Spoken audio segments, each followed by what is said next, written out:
La figura de Simón de Montfort presenta cierto aura de enigma en la historia.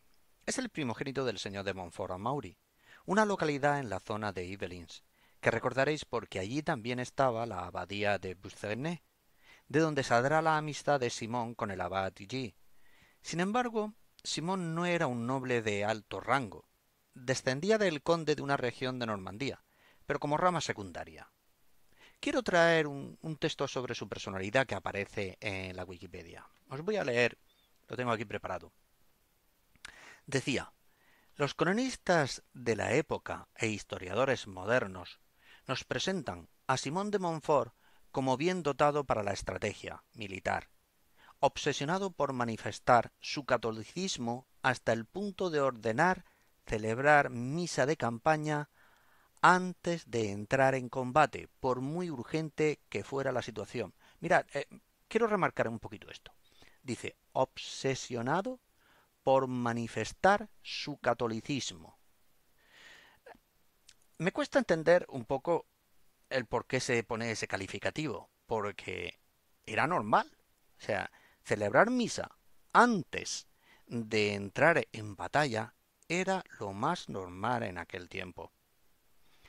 Podemos verlo de hecho, el mismo rey Pedro, rey de Aragón, celebra misa la mañana en la que se va a producir el combate, antes de ordenar que se preparen sus hombres.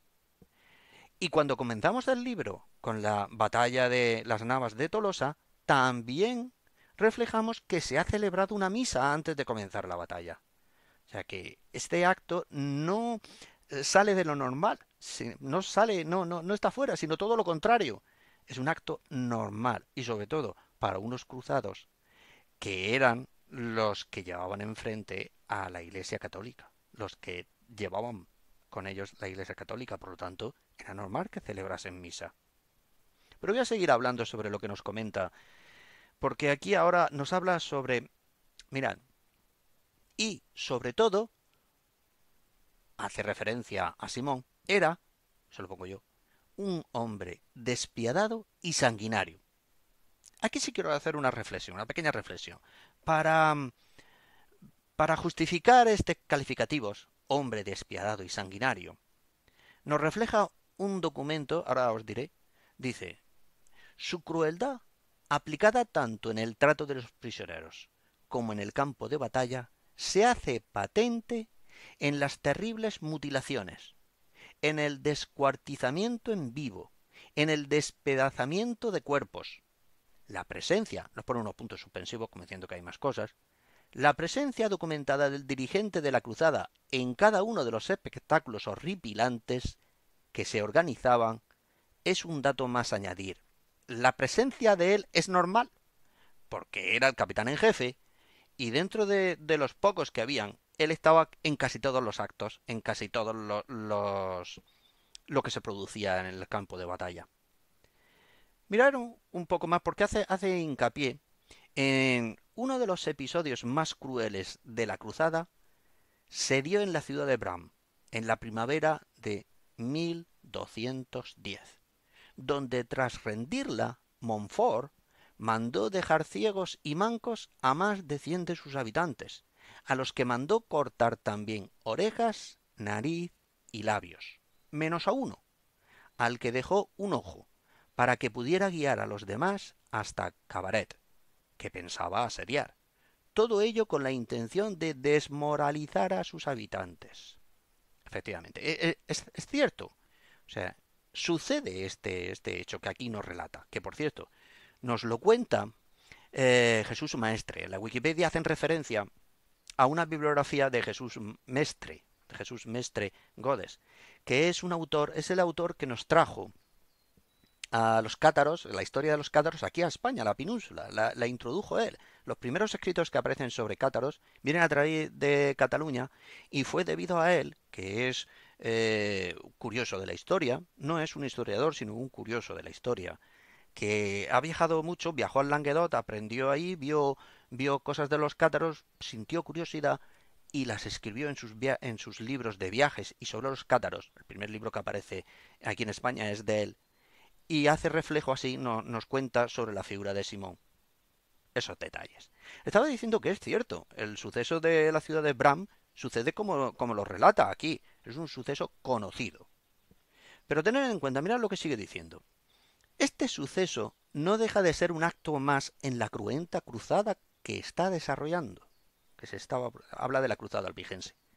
Previamente a finales de 1209, Giraudo, un señor de una ciudad de allí, un señor de una ciudad cátara, no sé qué decirlo, o preeminentemente cátara, se subleva apoderándose del castillo y de su guarnición francesa, hace referencia a la guarnición cruzada que había ocupado la ciudad también.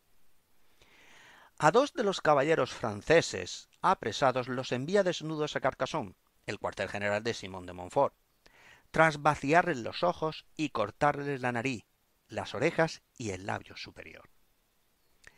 Estamos diciendo que en realidad ese acto que hace Simón de Montfort se corresponde a otro acto que habían hecho anteriormente sus contrarios, y a actos que se hacían constantemente, porque en una guerra se cometen muchas atrocidades. Y la mayoría de las veces la guerra se convierte en una pugna por ver quién comete las mayores. Tengamos en cuenta que un factor determinante en una guerra es el desaliento del contrario, y para conseguirlo los bandos no escatiman en esfuerzos, y en demasiadas ocasiones acciones que vistas con ojos críticos son más que cuestionables. Podríamos tratar de impiedad el bombardeo de Dresde que ordenó Winston Churchill, con alrededor de 25.000 víctimas mortales, o los bombardeos atómicos de Hiroshima y Nagasaki, ordenados por Truman, con más de 100.000 muertos los dos. Fijaos lo que dice, porque hace poco ha salido, curiosamente lo estaba leyendo de La Vanguardia, que hace referencia sobre estos bombardeos, sobre tanto el de Dresde, en particular un artículo sobre Dresde, para hablar cómo se podría aplicar tanto al Dresde como a Hiroshima y Nagasaki la frase que utiliza un reputado historiador militar, antiguo miembro del comando de bombardeo, que dijo: la destrucción de Dresde fue no sólo excesiva, sino posiblemente, por el momento que ocurrió, innecesaria. Esto aparece en el número 563 de la revista Historia y Vida, con el título Borrada del mapa, ¿por qué se cebaron los aliados en Dresde? Y se ha reproducido en el artículo de La Vanguardia, a raíz del 75 aniversario del suceso, que se titula, apareció en febrero, que se titula El bombardeo de Dresde, una masacre innecesaria. ¿Qué estamos diciendo? Pues la verdad, las mayores atrocidades del ser humano las ha cometido enarbolando la palabra guerra. Como decía Sun Tzu, nada está fijado en las leyes de la guerra. Estas se desarrollan sobre la base del ímpetu. Lo curioso de nuestra especie es que sabiendo que la guerra es un cúmulo de barbaridades, nos sentimos atraídos por ella. Pero esa es otra historia.